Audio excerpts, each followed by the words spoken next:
everybody. I am here, professional voice of YA, and today I'm going to be reading from Plain Kate by Erin Bow. And I got to meet Erin at BEA, which was so much fun. She signed my book, and yeah, and so far I'm still in the middle of it right now. I'm recording this Sunday, the day before Labor Day. And also, if you see my hair sticking up, I know it's there, so nobody needs to point it out to me, okay? So now I'm going to be reading from Plain Kate, of course, and I'm not sure, I don't think there really needs to be a whole lot of setup with this. Um, Basically, setting up the scene a little bit, Plain Kate is, what is she doing?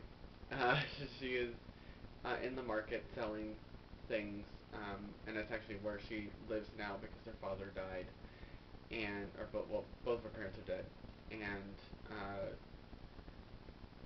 and this guy, he like came in through town, um, and you find out he's a witch, so that sort of thing, and so this is kind of their first conversation, a little bit. Okay. Plain Kate watched him come. He moved like a jumping jack that was strung too loosely, so that he seemed about to turn a flip or clatter into a pile of bones and string. His Zupan's loose skirts swirled around his knees, and its undone sleeves swung as he walked. Every man in Kate's country wore such a coat, but on this man it hung like a costume. Kate wondered if he was foreign. His strange, witch-pale skin and hair made it hard to tell. The white coat bleached him further, made him look like a painting that had half washed away. "Lovely lass," he drawled, leaning sharp elbows on her counter. "I hear you work wonders in wood." Now, Plain Kate had caught no fish for 2 days. Nicky's bread was gone and she was hungry, but she was required to turn down work, and she did. "There's a wood guild shop," she began. He laughed elegantly. "Master Chunny, boxwood for brains, dead twigs for fingers. No, no, little knife. I want someone with some feeling. You see," he widened his eyes at her, "I've suffered a loss." And he drew from his back, where it was slung like a sword, a length of wood. He set it down in front of her. It was the size of a small branch, polished and curved. The back of the curve was splintery and broken, like a bone. A snapped string curled around it. Plain Kate picked it up. "What is it?" "A courtier to the queen of all wooden things," he said. Plain Kate raised an eyebrow and waited for a more sensible answer. "It's a bow," he said, "a bow for my fiddle." And he half sang, "A walker, a wanderer, a trader in tin, a roamer with a violin. My name is Lene, and I grant wishes." Just then Taggle sprang from nowhere and landed neatly in front of her. Taggle is her cat. He stuck his long nose into Lene's pack. Plain Kate picked him up. The cat squirmed, then relaxed into her arm and started to purr. She eased him onto one shoulder, and he slunk around her neck, where he draped bonelessly, like a fur collar with glittering eyes. "Why," said Lene, "no silver mink could match that." He reached out to chuckle the cat's chin. Taggle bit him. Lene pulled his hand back and smiled with many teeth. Sweet-tempered little beast. Plain Kate had recovered from the strangeness of Lene's singing, and his eyes that shone like new tin. She ran a finger down the broken bow. "Yes, I think I can make you another. What can you pay me?"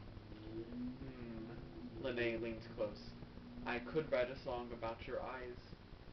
Kate avoided snorting at a paying customer, but she answered shortly, "Something I can eat." Lene smiled, slow as a fern uncurling, and sang, "What do you wish for at night in your dark drawer? What do you wish for, Plain Kate?" As he sang, he reached out and brushed the side of her face with bony fingers. His hand smelled of herbs, and something shot through her like ice on the neck. She leapt backward. "Now that's a wish," he said, smiling at her distress. "But I wouldn't. To raise the dead, it's a tricky thing. Goes wrong most often." Plain Kate was panting. "I don't want you to raise my father." "Of course you do, orphan girl. All folk want their dead back, and I should know. I've spoken with the shadowless, and how they come shambling, how they come hungry, how they come wrong as a bird in water." "Stop it!" Lene laughed, merry but not kind. Well, what do you want then? Beauty? Luck? I sell them all. He leaned in, smelling bitter as burnt spices. Of course, the trinkets are nonsense, fodder for fools, but I have true power and a will to use it. It's more than the work is worth, but we might trade. What do you want? Your shadow. His own shadow fell across the table between them, and it seemed thin to Kate, swirling as if cast by smoke, not solid flesh.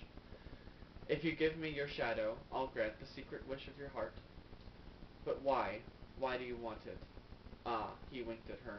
I know a lady who lacks one. Would you get out of the way? She must have been gaping at him, because he crooked a finger under her chin to close her mouth. Taggel swiped at him lazily. Linnaeus jerked clear, his smile folding up. I've been listening to talk in this town. They say your shadow is long and that no one loves you. You are luckless and defenseless. No, do not doubt that I can twist things until you are glad enough to give me anything I like. Then suddenly his smile was back and the roiling edge of his shadow was gone. But in the meantime, what about my bow? Would you like a beauty charm, perhaps, in payment, plain Kate? On his tongue her name suddenly sounded like the insult it had once been. I'll take turnips, she said sturdily, or fishhooks, fine wood, maybe, coin, on the off chance you have it. But I'll have no deals with witches. Won't you now? He said. And that is where I'm going to stop. I hope you guys enjoyed it. Plain Kate, I believe it's in stores now. And go out and get a copy. If you are a fan of Tamora Pierce, um,